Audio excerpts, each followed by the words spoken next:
when a girl is your girl, are you telling her anything? Or is it a understanding? Like, hey, listen, these are some things that I follow, and you're either okay with this or you're not, but I'm not compromising these things. Do you have those conversations when a girl is your main girl? Yeah. So I've had relationships with women for 5 or 6 years and they never knew my job. And I'll just say to them, look, if you know things, even though I don't do anything wrong, but if you know even who I associate with, if you know things, then you have to lie. Why isn't it easier if you just don't know? Then you got to lie, right? So I'm working. What's work? Work's work. You're on a jet. You're on a jet. Enjoy the jet. Right? So I keep certain things from them because it makes it easier than them having to worry about a false narrative or a lie in the event of whatever. Or if we break up, then what, right? So I'm very careful of that. I'm very, very careful who I talk around as well. Like if there's random, like on the yacht, me, Tristan, and my cousin, we were just with 30 girls on the yacht. We didn't talk business once. We talked business one night when everyone was asleep. A couple times, like Luke went to go, hey man, I'll message you. We'll be sitting in the same room. What's happening? This is people. Loose lips sink ships. Doesn't matter if you're doing nothing wrong. You gotta be careful who you're talking around. They listening to shit. And in the modern world, they record shit. Like you don't want to, even if it's a 0.1% chance, but what's the upside? Like there's no upside. Yep. So why take the 1% chance? Risk reward. I'm very, very careful. And especially with women, not because they're necessarily malicious, but because women in general don't have to worry about the certain things I'm talking about in terms of professionalism. There's a whole bunch of beautiful, smart, great women out there who just go through life and they're just Instagramming everywhere they go and they forgot their keys and do. And if she's too close to your circle, she's just an in. It's an in to get you.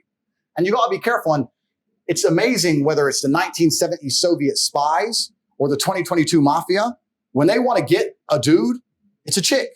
You either send a new chick or you watch his old chick or you find his girlfriend. Even a bounty hunter today. Let's say I was wanted by the police and they couldn't find me. Who's his girl? Bet he's gone there. Bet he needs some sex. Go put a car there. Every time. Every fucking time. You got to keep this shit in order. And the women I associate with have enough respect for me to go, okay, I don't know. Fine. Just, I love you too. When they arrested El Chapo's girl, didn't you say I didn't know he was a criminal? I thought he was a chef or some shit. I was like, perfect. She doesn't even know a lie anymore. He's a chef. He told me he's a chef. He's a chef. He's a billionaire chef. He's a chef. Dude's a chef. I don't know. The guy's a chef. So, and it's actually interesting because a lot of men want to brag to women because we want to show status. So you want to sit there and brag about all the good things you do, but there is a downside to that. There is a degree of downside. I was in Moldova. No, I take that back. I was in Constanta, Romania 9 years ago before I moved there. And I was in a club and I must have been the only foreign person in the club. And there was a 11 out of 10 Moldovan girl, the most beautiful girl I'd ever seen.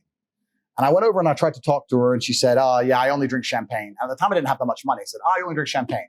Well, I'm finished drinking for the night, but it's very nice to meet you because I couldn't afford a bottle of champagne. So I'd style it. So I was like, I don't have any, I said, I'll finish drinking for the night, but it's very nice to meet you. What's your name? His name. Okay, nice to meet you. Bye. Left the club, whatever. Next day I came, I saw her on this table, champagne show. Next table, champagne show. And while she was doing all this, we were kind of catching each other's eye, looking a little bit, And a couple of times I caught her at lunch. Constanta's like a beach town. I caught her at lunch. I spoke to her a little bit. And she kept asking me for champagne. I was like, listen, you are absolutely gorgeous. I think you and I are going to have a long and happy future together, but I'm not going to buy you champagne. I'll tell you why later. I put mystery on it. So I can't tell you broke, right? You got to put mystery spin. So I'm going to tell you why I don't buy champagne later. It's a long and interesting story. Once I can trust you, I'm going to tell you why I won't buy you champagne.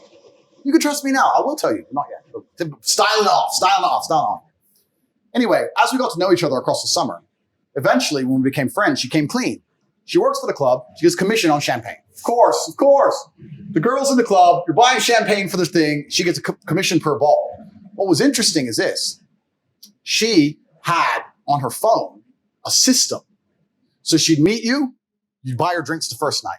You'd go a separate date the second night. You'd buy her drinks. Third day, she'd send a pre-decide already in her notes how you live far away and she can't fall in love again. She's only been with one man her whole life. She falls in love with you. She's going to have her heart broken and she's scared. And then she'll ghost you for 3 days.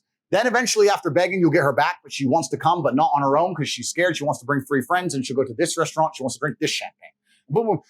Commission. And she'll show me in her Facebook message, every dude, playbook, every fucking guy, one after another, every night of the week, all just falling for the playbook. She goes, you're the only guy who never bought me champagne. I was like, yeah, well, I didn't tell her I didn't have any money. I was just and I was like, I've been around the world. I know some things. So anyway, I played it off.